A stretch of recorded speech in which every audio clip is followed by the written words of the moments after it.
சுத்திட்டே இருக்கு. ஹலோ, இங்க போறீங்க? Actually, I am going to heaven.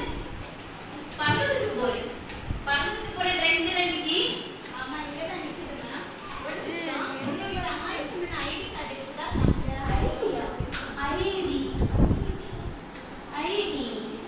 ID எல்லாம் இல்ல மேம்.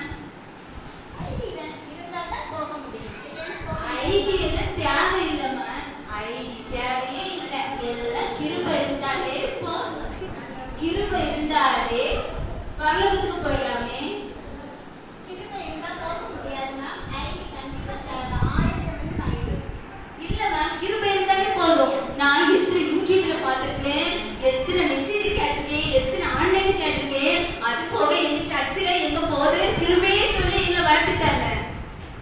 கிருபை இருந்தா போக முடியாதுன்னா, கிருபைனா ரட்சிக்கப்பட்டிருக்கிறீர்களா? ரட்சிப்பு ஆயுத்தம் இருந்தால் தான் பரலோகத்துக்கு போக முடியும். இல்ல மேம், கிருபை இருந்தா போலாம். ஒரு வசனம் கேட்டீங்களா? என் கிருபை இருந்தா போதும் பேசாம சொல்லிட்டாங்கல்ல. கிருபை இருந்தா போதும், கிருபை இருந்தா போயிடலாம், பரலோகத்துக்கு போயிடலாம். என் கிருபை உனக்கு போதும் தான் சொல்லியிருக்காங்க. பரலோகத்துக்கு வர ஆயுத்தம் ஐடி இருந்தால், அதாவது ரட்சிப்பு அனுகிரகம் புதிதாகப்பட்டு இருந்தால் தான் பரலோகத்துக்கு போக முடியும். இல்ல கிரேஸ் நீங்க நிறைய கேள்விப்பட்டிருக்கீங்களா? Normal grace, hyper grace, super grace, grace musical கேள்விப்பட்டிருக்கீங்களா? இன்னும் நிறைய உண்டு கிரேஸ்ல. எந்த கிரேஸ் இருந்தாலும் போக முடியாது மேம். இல்ல மேம், இல்ல எல்லாமே கிருபை இருந்தாலே போயிடலாம். இல்ல போலாம், போக முடியாது. அநேக பாஸ்டர்ஸ் வெயிட் பண்ணிட்டு இருக்காங்க. அவங்க இல்ல எனக்கு போகணும். இல்ல முடியாது. நீங்க சரி, நான் கொஞ்ச நேரம் அடுத்தது என்ன உடனே நான் வெயிட் பண்ணிட்டு இருக்கேன். என்னதான் பண்ணிட்டு இருக்காங்களோ. வாங்க அடுத்தவங்க வாங்க.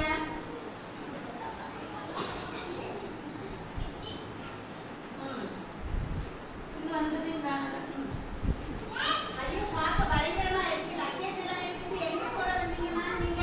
நான் பரலோகத்துக்கு போறேன். ட்ரெயின் ரெடியா நிக்குதாங்க. பரலோகத்துக்கு இந்த லக்கேஜோட போக முடியாது. ஒரு குண்டூசி கூட கொண்டு போக முடியாது. நீங்க இதெல்லாம் எங்க கொண்டு போறீங்க? ஏசப்பா எனக்கு தந்த ஐஸ்வர்யம் நிறைய இருக்கு. எல்லாம் ஏசப்பாட்ட காட்டணும். நான் அதுக்கு தான் கொண்டு போறேன். ஏசப்பாக்கு எல்லாமே தெரியும். ஒண்ணு பொருள் எல்லாம் ஏசப்பாவுடையது. நல்ல அனுபவம் எனக்கு நிறைய தந்திருக்காங்க. அதனால நான் கண்டிப்பா ஏசப்பட்ட கடவுள் நீங்க தடை பண்ணாதீங்க, என்ன விடுங்க. அப்படி விட முடியாது மேம். நீங்க ஆயத்தம் ஐடி கார்டு தந்தா ஐடி எத்தனை ஐடி எனக்கு ஏன் நிறைய என்னதா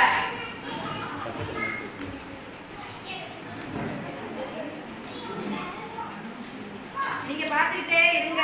அந்த ஆதார் வாங்க எல்லாரும். ஆதார் பிடிங்க மேம். இது கொண்டு போக முடியாது மேம். சரி, பேன் கார்டு இது கொண்டு போக முடியாது மேம். ஸ்மார்ட் கார்டு அது கொண்டு போக முடியாது. ஆதார் முடியாது. சரி, ஏடிஎம் கார்டு கொண்டு போக முடியாது. மேடம் இப்படி சொல்லாதீங்க. நீங்க கார்டு தானே கேட்டீங்க. கார்டு எத்தனை கார்டு வந்தாச்சு? ரட்சிப்பென்னும் ஆயத்தம் என்னும் கார்டு. ரட்சிக்கப்பட்டீங்களா? ரட்சிக்கப்பட்ட அது புதுப்பிக்கப்படணும். தினம் புதுப்பிக்கப்பட்ட ஆயத்தம் ஆயிருக்கீங்களா? அந்த கார்டு தாங்க. இதுவரை சென்ட்ரல் கவர்மெண்ட் அந்த கார்டு தரல, ஸ்டேட் கவர்மெண்ட் தரல. அந்த கார்டு தந்தா நான் கொண்டு வந்துருப்பேன். அந்த கார்டு ஏசப்பா ஒருத்தர் மட்டும் தான் தர முடியும். அது என்ன கார்டு ஏசப்பா? அப்ப நான் இந்த பொசிஷன் எல்லாம் கட்ட முடியாது. இதுல நிறைய பொண்ணு பணம் ரொம்ப இறக்குது. எவ்வளவு இருக்கு? அப்ப இதெல்லாம் நான் எப்படி காட்ட முடியாதா? பொண்ணு பல்லவத்துல பொசிஷன்ல சேர்த்து வைக்கல வசமே இருக்குல்ல. நான் சேர்த்து வைக்கணும் அதை கொண்டு போய். அதாவது பல்லவத்துக்கு பொசிஷன் வச்சுதான் நீங்க கொண்டு போக முடியாது. உங்க ஆத்மாத்திர ஆதாயப்பட்டு அந்த பொசிஷன் ஏசப்பா தந்ததுதான். போன வாரம் ஸ்மார்ட் சிட்டின்னு ஒரு ஏரியா வாங்கினேன். அதனோட டாக்குமெண்ட் பாக்குறீங்களா? நீங்க எல்லாம் நம்ப மாட்டீங்க. என்ன பாருங்க டாக்குமெண்ட். அதாவது பல்லவத்துக்கு சொத்து கொண்டு போக முடியாதுமா. பொண்ணு கொண்டு போக முடியாது, பொருள் கொண்டு போக முடியாது, பணம் கொண்டு போக முடியாது. ஆத்மாவை மட்டும்தான் கொண்டு போக முடியும். ஒரு குண்டூசி கூட கொண்டு போக முடியாது. சரிங்களா? நான் தங்கக்கூடிய வீடு ஷாலம் காட்டேஜ் அதனோட டாக்குமெண்ட் கொண்டு வந்திருக்கேன். பெத்தேக்கு எல்லாத்தினோட கொண்டு வந்திருக்கேன். ஏகப்பட்ட டாக்குமெண்ட் போட்டுருக்கேன். அம்மா இப்போ போக முடியாது. அப்ப இதெல்லாம் வேஸ்டா? வேஸ்ட் இல்லை. எனக்கு ஏசப்பா அனுபவிக்க தந்தது நான் விட மாட்டேன். பணம் பொண்ணு டாக்குமெண்ட் பாத்தீங்களா? பொண்ணு பொருளும் பொசிஷன் எல்லாம் பரலோகத்துக்கு கொண்டு போக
போயிட்டு வரேன். அங்க போயிட்டு நான் வந்துட்டு அந்த ஆயத்த கார்டை நான் ரெடி பண்ணி தந்துருவேன். அதுக்கப்புறம் எனக்கு ஜாலியாவே ஒன்றும் பண்ண முடியாதுன்னா இங்க இருக்கும்போது நீங்க ஆயத்தம் அந்த ரெட்ஷிப்பை புதுப்பிக்கப்பட்டு ஆயத்தமாக்கப்பட்டு தான் போக முடியும். ஒரே ஒரு வாட்டி மேம் ஃப்ரெண்ட்ஸ்லாம் நமக்கு ஒரு மாதிரி கேவலமா சொல்லுவாங்க. ஏன்னா ஸ்டேட்டஸ் எல்லாம் போட்டுட்டு ஒரே ஒரு வாட்டி மேம் ப்ளீஸ் மேம். உங்களுக்கு வந்து ஃப்ரெண்ட்ஸ் பிரச்சனை எனக்கு டேஸ்ட் பிரச்சனை அதனால போக முடியாது. நீங்க உங்களுக்கு ரிஜெக்ட் மேம். வெயிட்டிங் லிஸ்ட்ல wait ma'am please ma'am. Waiting லிஸ்ட்ல பாப்போம். நீங்க அவங்க ஐஸ்கிரீம் பேசஞ்சர் வாங்க. இந்த மேடத்துக்கு நம்ம பரலோகத்துக்கு போறது போறாம எரிச்சேன்.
இதிலிருந்து நம்ம என்ன குறித்து கொள்ளணும்னா நிறைய பேர்